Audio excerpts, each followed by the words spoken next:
Hello மக்களே, இது உங்கள் rvtech தமிழ். நான் தான் உங்கள் ஆர்வி.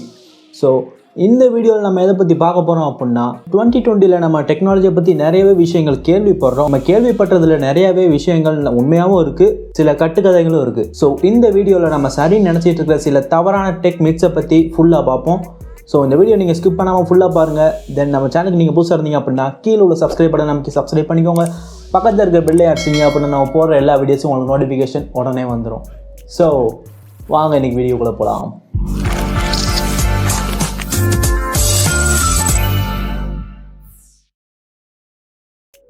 அந்த மிக்ஸில் நம்ம ஃபர்ஸ்ட் பார்க்க போகிற விஷயம் என்னென்னா, கேமரா மெகா பிக்சல்ஸ் அதிகமாக இருந்தால் நம்மளால் ரொம்ப சூப்பரான ஃபோட்டோஸை எடுக்க முடியும் அப்படின்றது தான். ஆக்சுவலாக இது ஃபுல்லாகவே தப்பு அப்படின்னு நம்ம சொல்ல முடியாது.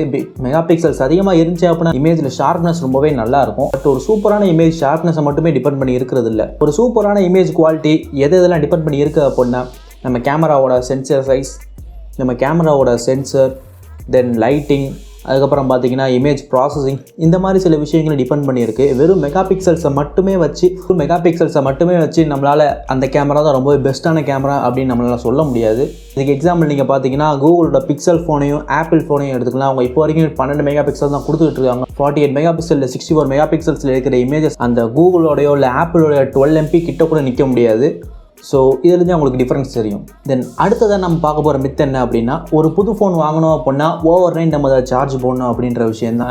ஆக்சுவலாக அதை நம்ம ரொம்ப நாளுக்கு முன்னாடி கேள்விப்பட்டிருக்கோம். பட் ஸ்டில் இதை இன்னமும் நிறைய பேர் ஃபாலோ பண்ணிட்டு இருக்காங்க. ஆக்சுவலாக அதை அப்படி பண்ண தேவையில்லை. முந்தி இருந்த ஃபோன்ஸுக்கு தான் அந்த மாதிரியான விஷயங்கள் தேவைப்பட்டுச்சு. பட் இப்போ உள்ள ஃபோன்ஸில் ரொம்பவே லேட்டஸ்ட் டெக்னாலஜிஸ் இருக்கிறதுனால நம்ம அந்த அளவுக்கு ஒரு ஃபோனை ஓவர் நைட் சார்ஜ் போடணும்னு அவசியமே கிடையாது. நீங்கள் புது ஃபோன் வாங்கினீங்க அப்படின்னா அதை ஓப்பன் பண்ணுங்கள், அதில் எவ்வளோ சார்ஜ் இருக்குன்னு பாருங்கள். நீங்கள் அதோட அப்படியே கண்டினியூ பண்ணி யூஸ் பண்ண ஆரம்பிச்சிடலாம். வாங்கினோடனே ஃபுல்லாக சார்ஜ் போடணும் அப்படின்னு எந்த அவசியமும் கிடையாது. ஸோ இப்போ பேட்டரின்னு பார்த்தோம் அப்படின்னா அடுத்த மித்தும் அதை பற்றி தான். நிறைய பேர் சொல்லி நம்ம கேள்விப்பட்டிருப்போம், இப்போ ஒரு மொபைல் 0% வந்ததுக்கப்புறம் தான் நம்ம அதை ஃபுல்லாக சார்ஜ் பண்ணணும், அதே நேரத்தில் 100 வந்ததுக்கப்புறம் தான் நம்ம அதை யூஸ் பண்ணணும் அப்படின்ற மாதிரி.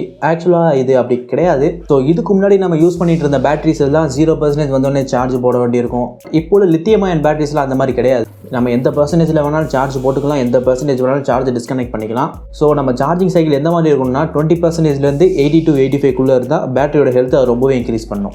தென் அடுத்து நம்ம பார்க்க போகிற மித் என்ன அப்படின்னா, நம்ம வீட்டில் பெரியவங்க நிறைய சொல்லியிருப்பாங்க மேக்னெட்டை நம்ம டிவி கிட்டேயோ இல்லை கம்ப்யூட்டர் கிட்டேயோ கொண்டு போகாது அப்படின்னு. பட் இது தப்பா அப்படின்னு கேட்டால் அது கிடையாது. இதுக்கு முன்னாடி இருந்த CRT மானிட்டர்ஸ், கம்ப்யூட்டர்ஸ்லாம் மேக்னெட்ஸை நீங்கள் பக்கத்தில் கொண்டு போனீங்க அப்படின்னா நிச்சயமாக அந்த மேக்னெட் டேமேஜ் ஏற்படுத்தும்.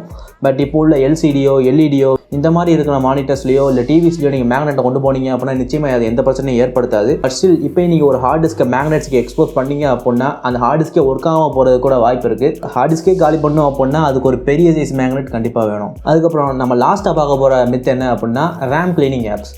ஸோ நீங்கள் எத்தனை பேர் இன்னும் ஒரு ரேம் கிளீனிங் ஆப்ஸை ரேண்டமாக ப்ளே ஸ்டோர்லேருந்து டவுன்லோட் பண்ணி அதை நீங்கள் யூஸ் பண்ணுறீங்க அப்படின்னு கீழே கமெண்ட்ஸை சொல்லுங்கள், நான் அதை தெரிஞ்சுக்கிறேன். ஸோ ரேம் கிளீனிங் ஆப்ஸ்லாம் Android 2.1 2.2 இந்த காலத்தில் தான் பண்ணிட்டு இருந்த ஒரு விஷயம். ஏன்னா அந்த காலத்தில் அது தேவைப்பட்டுச்சு.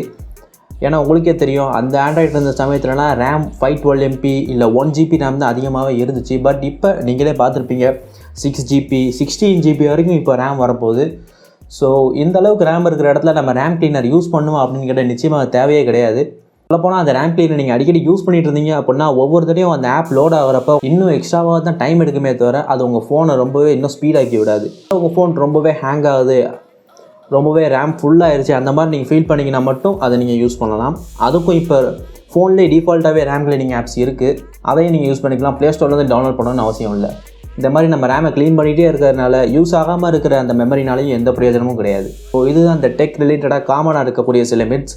இதை தவிர உங்களுக்கு வேறு ஏதாவது மித் தெரியும் அப்படின்னாலும் அதை நீங்கள் கீழே கமெண்ட்ஸை சொல்லுங்கள், நானும் அதை தெரிஞ்சுக்கிறேன்.